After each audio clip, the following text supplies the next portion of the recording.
Hi everyone, Katie with Trans Refuge here. If you found this video, just doing a search and don't know who I am, I'm a trans woman, I'm 40 years old, and I cover a variety of topics, but quite often trans topics. For those who do follow me, you might notice my voice sounds a little weird. I got this virus last week in North Dakota, and I've got like some sinus drainage, and sometimes I sound like James Earl Jones. It's doing weird stuff to my voice. So, what I want to look at today is the current controversy with the swimmer, the Ivy League NCAA now champion swimmer Lia Thomas.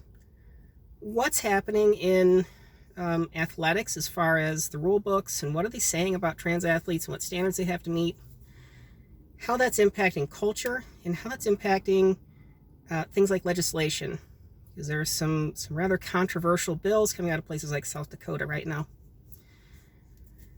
So, first thing I want to talk about is the rules and what's happening here. So, I have no idea what Lia Thomas's hormone levels are. That's not something she divulges publicly, as far as I know. And, really that's none of my business. But what I do know is what the rules say, what the maximum levels are that are permissible. And this is where things get a little murky. For a long time, my attitude was, trans athletes, if they're transitioning, they shouldn't have any advantage hormonally.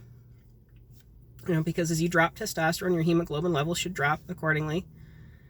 But I got examining the rules a little closer, and what's in there is a little concerning to me as a trans person, because I don't think that it's laying the ground for a level playing field. And that can lead to some very negative things for trans people, because we're going to get kicked out of sports. So, NCAA, their maximum testosterone level for trans women participating in sports is 10 nanomoles per liter. Now, in the world I live in, nanomoles per liter is not a unit of measure that most people are familiar with. Most of us are more familiar with nanograms per deciliter. So I'll convert that real quick. So 10 nanomoles per liter, if you convert it to nanograms per deciliter, is 288 nanograms per deciliter. Looking at what is considered to be the normal range of male testosterone in an adult male, the low end of the scale for normal male is about 300 nanograms per deciliter. So what they're saying the maximum is for a trans woman participating in NCAA sports is just slightly below the lower end of range of normal for a male. Now, the high end of the range of normal for a female for testosterone is 70 nanograms per deciliter. So what's being allowed for these trans women is about 4 times what is normal for a typical woman.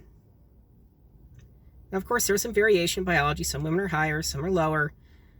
But just as a normal average range, the high end of normal for a typical woman is 70 nanograms per deciliter. So again, I don't know where Lia Thomas fits on that scale, but the rules would allow somebody to be participating with a testosterone level about 4 times higher than what would be typical for a normal woman. And that's a normal woman who's on the high end of the normal range. This is concerning in a sport like swimming, because swimming is a partially hypoxic sport. Your breathing is limited. How much oxygen your blood can carry and use between breaths is really important, and it's going to boost your performance. So I am concerned about what I'm seeing in the rules, especially in a sport like swimming, because your capacity for hemoglobin transfer and retention of oxygen in your blood would be much greater if you're allowed a greater, especially a substantially greater excuse me, level of testosterone. I'll take a drink.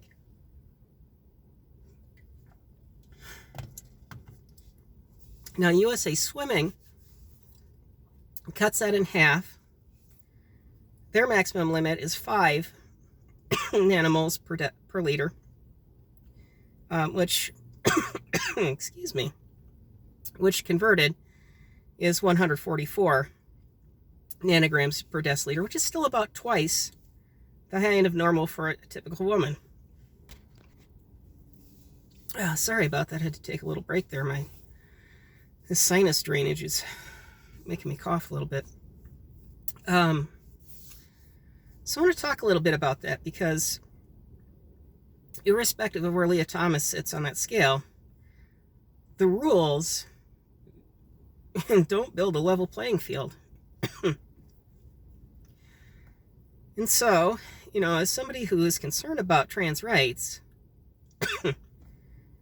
if rules are being put in place that could give, potential advantages to trans athletes, that just stirs the fires of the people who hate us and gives them a sense of legitimacy in fighting against us, especially competing in sports.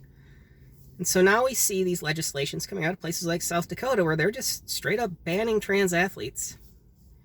This is really bad. When you tell young trans people you're not allowed to participate in normal activities for people your age, that really affects your own sense of self-esteem and ability to accept yourself. This is a no-win situation for everyone. So what I would really like to see happen would be that these governing bodies would adopt rules that require that hormone levels be much closer to what is typical for somebody of your identified gender. If you're competing as a woman, maybe we give a little margin for error and say, no more than 100 or maybe 90 or something, because the normal range is just that. It's the normal range. It's an average. So many standard deviations from whatever the mean is, but of course you have outliers even in cisgender women that can fall outside that range. But give a little margin. When you're allowing 4, even 2 times what's typical, that's too much. That really is. The other thing is maybe some transparency in how is the data being collected? How is this verification happening? Who's doing the verification? I can tell you that my healthcare provider uses an online chart system where, I can get on my phone. I can bring up all my hormone checks for since I started HRT in 2018. And I can show you exactly what my hormone levels have been since I started HRT, what they were at my most recent checkup. And, it's very easy. So, how is that being done? The rule book should maybe say, okay, who's going to provide the information? Is it an independent tester? Is it the athlete's healthcare provider? How's that being done? How's it being verified? How often is it verified? How close to major events like a national championship is it verified?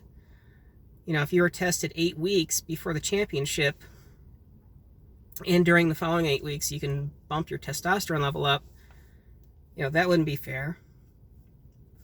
So things like that need to be addressed.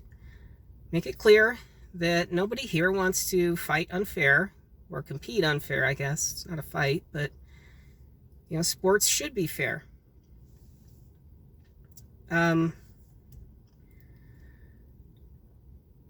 So that's the deal. I'm a trans woman. I'm a casual athlete. I compete in some bike racing and stuff. I'm nothing super fast or anything. I'm a 40-year-old woman. I'm kind of overweight. I'm not the fastest thing on wheels, but I enjoy competing. And I can tell you, my hormone levels are actually below that of a typical cisgender woman. So, I don't have any advantage as far as testosterone levels. But I would be happy to divulge those records to race organizers or anybody else who's in a decision-making capacity if they want proof that, hey, are you gonna race fair? Are you at a hormonal advantage? I can easily prove that, and I think that it should be easy for trans athletes to prove. Hopefully it is. I don't know how many care providers use these online chart systems, but that would be nice to see implemented. The other thing I want to say is, outside of collegiate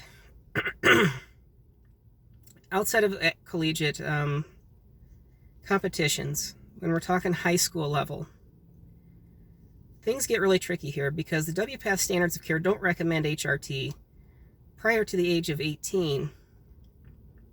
And even kids who are not on HRT, it's very hard for a lot of them to get puberty blockers. So a trans girl going through high school who can't get HRT could potentially get puberty blockers to stop male development. Stop the development of unfair advantages, but maybe don't have access to it because of the cost or because of lack of family support. This is an issue that needs to be addressed. That for a lot of young trans athletes, they're having to go through a puberty that's going to permanently alter their body. It is very distressing. That causes a lot of mental anguish, a lot of suffering, and for the most part is permanently unchangeable. Now we can drop the hormone levels later. We can change the ability to, the hemoglobin capacity and things like that.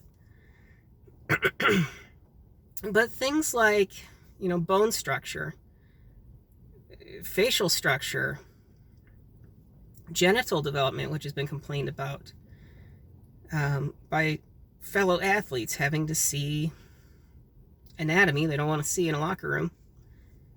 Things like that could be greatly mitigated if young trans athletes had access to puberty blockers. I don't know what the right answer is to that, other than it needs to